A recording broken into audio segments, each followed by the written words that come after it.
नाज़रीन आदाब, मैं हूं खालिद शहबाज। आप देख रहे हैं गवाह न्यूज़। नाज़रीन, चंद दिन के वक्फे के बाद एक बार फिर आपके दरमियान है। साइबर अटैक से आपका गवाह न्यूज़ चैनल मुतासिर रहा। इस चैनल को और गवाह उर्दू वीकली के ईमेल एड्रेस को कुछ शातिर क्रिमिनल्स ने हैक कर लिया था। 6 दिन के मुसलसल कोशिशों के बाद हम उसे बहाल करने में कामयाब हुए। आज मौज़ूआत तो बहुत हैं, मगर हम बात करेंगे 22 जनवरी के बाद के हालात पर और कुछ नेशनल और इंटरनेशनल वाक़यात पर। 22 जनवरी गुजर गया, पूरा मुल्क एक मखसूस रंग में रंग गया था। जोश, वलवला, खुशियाँ अपनी जगह नेचुरल हैं। सवाल यह है कि 22 जनवरी से फ़ायदा किसे हुआ? क्या वज़ीर आज़म नरेंद्र मोदी पूरी तरह से कामयाब हुए हैं? क्या इलेक्शन 2024 में इन्हें गैर मामूली फ़ायदा होगा? ये बात तो सभी मान चुके हैं कि 22 जनवरी का इवेंट मोदी इवेंट बन गया था। ये वन मैन शो था और यही मिस्टर मोदी के लिए नुकसानदा साबित हो रहा है, क्योंकि 22 जनवरी के इवेंट के लिए पूरे मुल्क के हिंदू एक हो गए थे, मगर लग रहा था कि बीजेपी बिखर गई। एल.के. अडवाणी से ज़्यादा बदनसीब कौन हो सकता है, जिनकी रथ यात्रा 6 दिसंबर 1992 के सानहे का सबब बनी और जिसकी बदौलत 22 जनवरी 2024 के लिए राह हमवार हुई। ना तो अडवाणी के वज़ीर आज़म बनने का ख्वाब पूरा हो सका और ना ही 22 जनवरी के इवेंट में शिरकत की तमन्ना पूरी हो सकी। एक धक्का और दो, बाबरी मस्जिद तोड़ दो का नारा लगाने वाले मुसलमानों के खिलाफ जहर उगलकर अपनी शोहरत बढ़ाने वाली उमा भारती, साध्वी रुद्रम्बा देवी का हाल क्या था? हजारों की भीड़ में ये अजनबी सी नजर आ रही थी। इन्हें कोई पूछने वाला नहीं था। बस ये दोनों जहर उगलने वाली खवातीन एक दूसरे से गले मिलकर आंसू बहाकर अपनी भड़ास निकालने के लिए मजबूर हो गई। 22 जनवरी को डबल इंजन में से एक इंजन गायब था। असल इवेंट में तो मोदी जी छाए हुए थे और बीजेपी के तमाम लीडर्स जिन्होंने कभी वजीर आज़म बनने का ख्वाब देखा था, इन्हें इवेंट से दूर रखा गया। कोई तमिलनाडु में, कोई दिल्ली में, कोई केरला की मंदिरों में मजहबी रसूमात अदा करते देखे गए। मोदी जी ने जो चाहा वही किया। अरबपति, सनतकार, ताजिर, बॉलीवुड के सितारे सभी भीड़ में गुम थे और कैमरा सिर्फ मोदी जी पर फोकस था। कंगना रनौत को आखिर अपने वजूद का एहसास दिलाने के लिए भीड़ में रहकर नारे लगाने पड़े, जिस पर इन्हें साधु संतों की खूब डांट पड़ी। 22 जनवरी को बीजेपी ने एक मिशन की तकमील तो की, मगर यहाँ से अहम लीडरों के दरमियान एक ऐसी दरार पड़ गई जो शायद आगे चलकर बीजेपी के लिए नुकसानदेह होगी। 22 जनवरी का इवेंट यकीनन दुनिया भर में मुकीम हिंदुओं के लिए बहुत ज़्यादा अहम रहा, मगर दलित तबके को जिस तरह से नज़रअंदाज कर दिया गया और जिस तरह मुल्क की पहली दलित खातून सदर जमहूरिया ने, चाहे वो किसी वजह से शिरकत ना की हो, इसका असर भी होगा। एक तरफ आम हिंदू जश्न मना रहे थे, तो दूसरी तरफ बाज़ शंकराचार्य और साधु संत और कुछ अहम कायदीन नाराज़ भी हैं। वैसे एक हकीकत है कि जो मिशन था मिस्टर मोदी ने अपने दौर में पूरा कर लिया। इलेक्शन 2024 में कांग्रेस और दीगर अपोजिशन पार्टियों पर इसका यकीनी तौर पर असर होगा। कहने वाले कह रहे हैं कि राहुल गांधी की यात्रा के बावजूद कांग्रेस की मुहिम दब कर रह गई।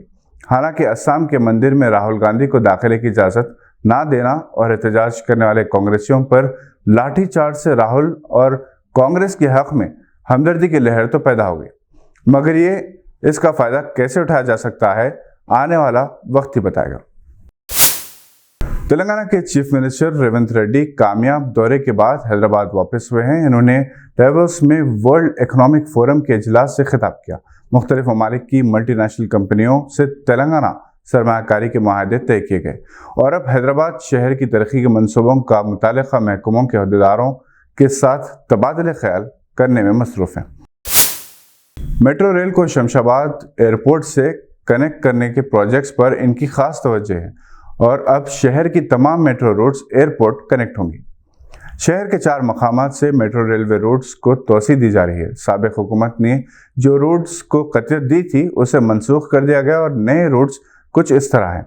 MGBS metro station, Falaknuma, Chandrayan Gutta cross road, Nagole metro station, LB Nagar metro station, Mardevpally, P7 road, Shamshabad airport, high court at Rajendra Nagar, Aramghar, Raidurg metro station से biodiversity junction, Nanakramguda junction, Wipro junction और अमेरिकन काउंसिलेट जो फाइनेंशियल डिस्ट्रिक्ट में है।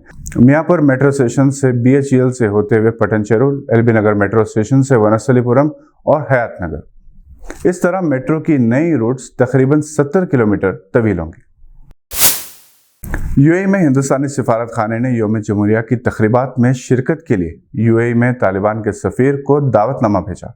अफगान सहाफ़ी बिलाल सरवरी ने यह दावतनामा सोशल मीडिया पर शेयर किया। बिलाल सरवरी ने लिखा, तालिबान और वज़ीर-ए-आज़म नरेंद्र मोदी की हुकूमत के दरमियान ताल्लुकात हर सतह पर बेहतर हुए।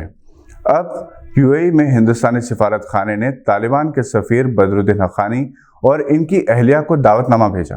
तवक्कुआत से बढ़कर ये एक अहम तब्दीली है जो हिंदुस्तान और तालिबान को करीब लाती है। बिलाल लिखते हैं, पीएम मोदी की क़यादत में तालिबान के साथ न सिर्फ काबुल बल्कि अहम इलाकों के दारुल हुकूमत में भी ताल्लुकात इस्तवार हुए हैं। अफगान सिफारतकारों की चंद माह कबल रवानगी और दिल्ली में अफगानिस्तान के सिफारत खाने की बंदिश एक दौर का खात्मा था। इससे जाहिर होता है कि इन पर हिंदुस्तान छोड़ने का दबाव था। भारत तालिबान से बात कर रहा है, लेकिन अभी तक सिफारती सतह पर तालिबान की हुकूमत को तस्लीम नहीं किया गया। भारत का मौक़िफ़ उन ममालिक जैसा है जो तालिबान से बात कर रहे हैं लेकिन अक़वाम मुत्तहिदा के तहत इसे सरकारी तौर पर तस्लीम नहीं कर रहे। गुज़िश्ता साल नवंबर में मुंबई और हैदराबाद में अफगानिस्तान के कॉन्सुलेट जनरल की जानिब से कहा गया था कि वो नई दिल्ली में सिफारत खाना खुला रखेंगे। मालूम हुआ है कि हिंदुस्तानी हुकूमत 3 नुकात पर गौर कर रही है ताकि ये पैगाम ना जाए कि हिंदुस्तान तालिबान को तस्लीम कर रहा है। पहला, नई क़यादत की टीम इस्लामी जमहूरिया अफगानिस्तान का 3 रंगों वाला परचम लहराती रहेगी। ये टीम तालिबान का झंडा नहीं लहराएगी। दूसरा, सिफारत खाना इस्लामी जमहूरिया अफगानिस्तान का नाम इस्तेमाल करता रहेगा, ना कि तालिबान इस्लामी इमारत अफगानिस्तान। तीसरा, तालिबान हुकूमत के सिफारतकारों को दिल्ली में अफगानिस्तान के सिफारत खाने और हैदराबाद में मुंबई के कॉन्सुलेट जनरल के हिस्से के तौर पर नहीं भेजा जाएगा। मालूम हुआ है कि तालिबान को हिंदुस्तान के मौक़िफ़ से आगाह कर दिया गया है। अफगान कौंसल जनरल ने वज़ारत ख़ारिजा के हुकाम को तस्दीक की कि वो ज़वाबित पर अमल करेंगे। द हिंदू अखबार ने हुकाम के हवाले से कहा कि भेजा गया दावतनामा मामूल का हिस्सा है और इससे हिंदुस्तान के मौक़िफ़ में कोई तब्दीली नहीं आई। ये थी आज की चंद अहम खबरों पर नज़र। अगर आप हमारे चैनल पर नए हैं तो सब्सक्राइब करते हुए बेल आइकन दबाना ना भूलें। हम फिर हाजिर होंगे नई मालूमाती खबरें लेकर। देखते रहिए गवाह।